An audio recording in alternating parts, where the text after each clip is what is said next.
I ask you to think of a confident person, what comes to mind? Is it someone who is successful? Someone who has a lot of achievements? Or maybe somebody who's dressed impeccably nice? Well, there's a group of people that probably didn't even cross your minds. They don't have a lot of achievements. They're not very successful at all. And they're definitely not dressed very nicely most of the time. And that's little children.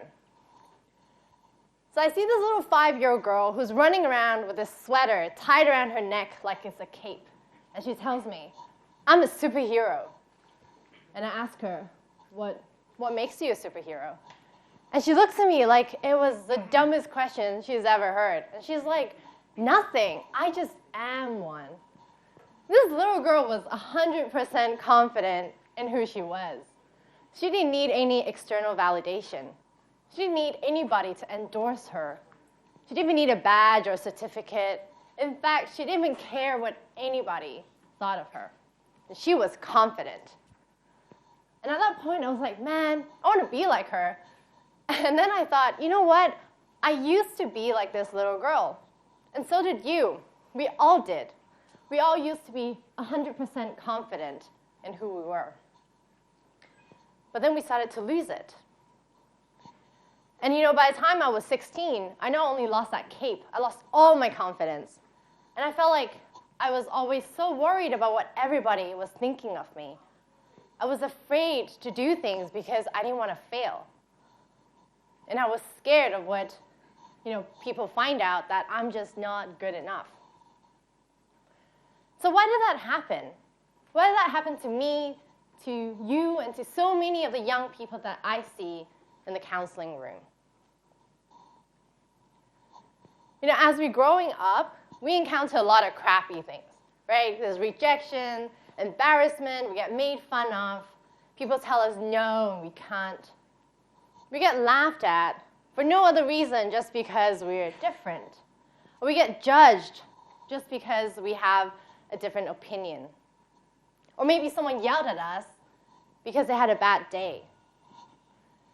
And it wasn't like it was anything that we did wrong or anything that was bad about us.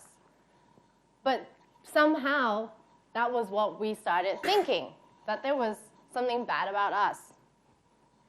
And what happens is what I call the misguided blame.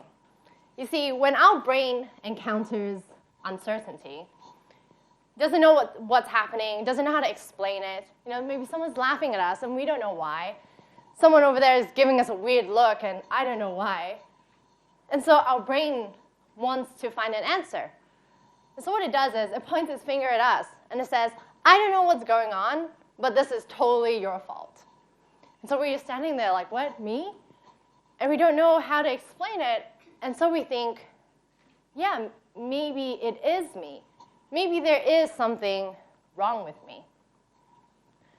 And so we start feeling uncertain.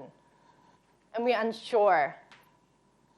And then our confidence just drops.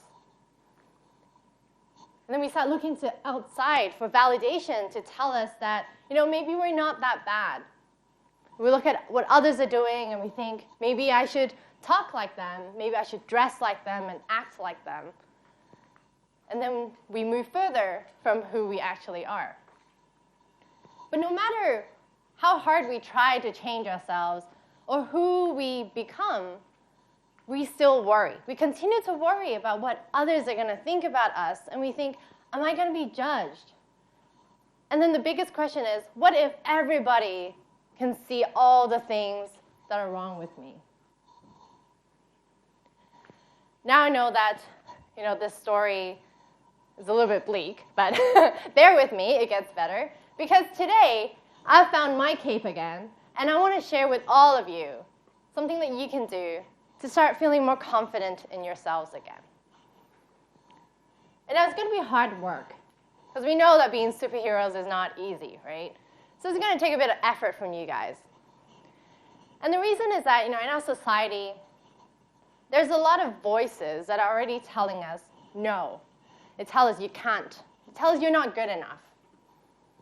Maybe it was your parents, maybe your teachers, maybe it was your peers, maybe someone posted a nasty comment about you on Instagram, or maybe your friend tagged a really bad photo of you on Facebook. Right? These things happen, and they start to seemingly attack us all the time, telling us that we're not that good. But there is one voice that you can change. And if you're like most people, this voice is the loudest one of all as well. And that is your voice. Right? I shouldn't have said that. I shouldn't have done that. Oh, you know, when I introduced myself, I stuttered, and I'm such an idiot. I suck. I messed up. I'm a loser. And that is our own voice talking to us every single day. And you know, we talk to ourselves more than anybody else talks to us.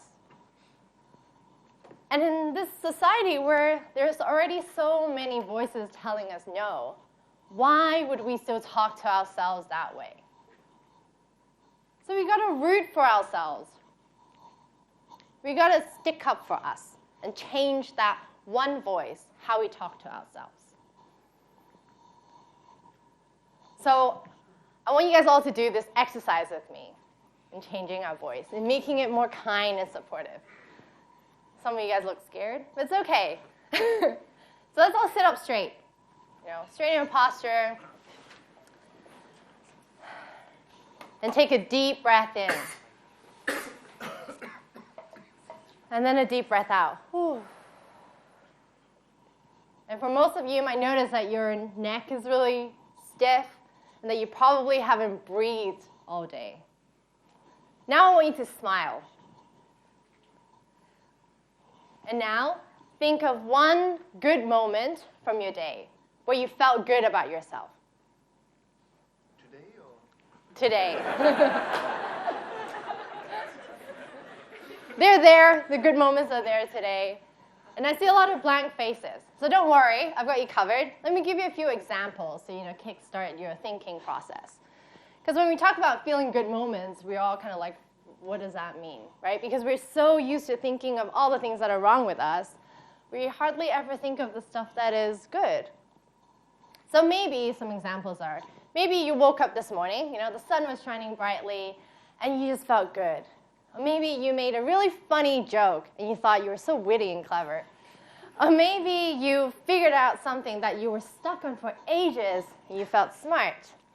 Or maybe it was, you walked past your reflection, you saw yourself, and you're like, man, I look good.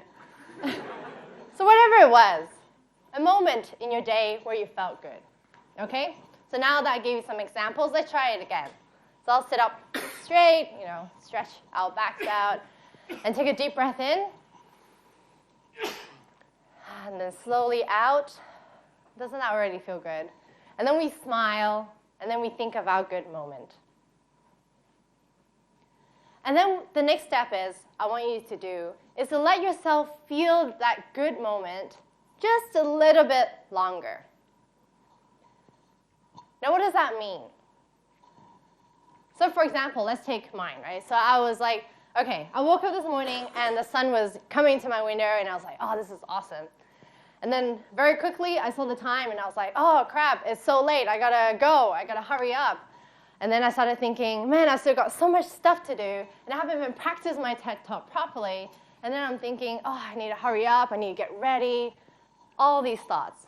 So you can see very quickly that my feel-good moment started going down, and I was nervous, I was stressed out, and then I was feeling guilty as well. So that's why I say, try to let yourself stay there a little bit longer when you're feeling good. Okay, so now you all know the drill. Let's do this one final time, okay? So I want you all to sit up straight again. You know the process. Take a deep breath in, and then slowly out. And then we smile, and then we think of our good moment for the day. And then we let ourselves feel good just a little bit longer. And that's it. Doesn't that feel good already?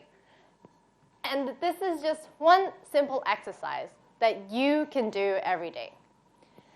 And if you do this once a day, I promise you, things are going to change. you're going to start finding that you notice these good moments a lot more. You catch them. You start thinking, hey, I was kind, I was caring, I was nice today, I was smart, I was funny. I'm a good person. And then the next thing that happens is that you start to feel good for longer. That voice that immediately jumps in to dismiss you, that talks about all the stress and anxiety and remind you of all the things that you don't want to hear, that voice stays away for longer. And then it just becomes more natural to do this exercise. And it doesn't even become an exercise anymore. It just happens. And we just naturally see the good stuff in us.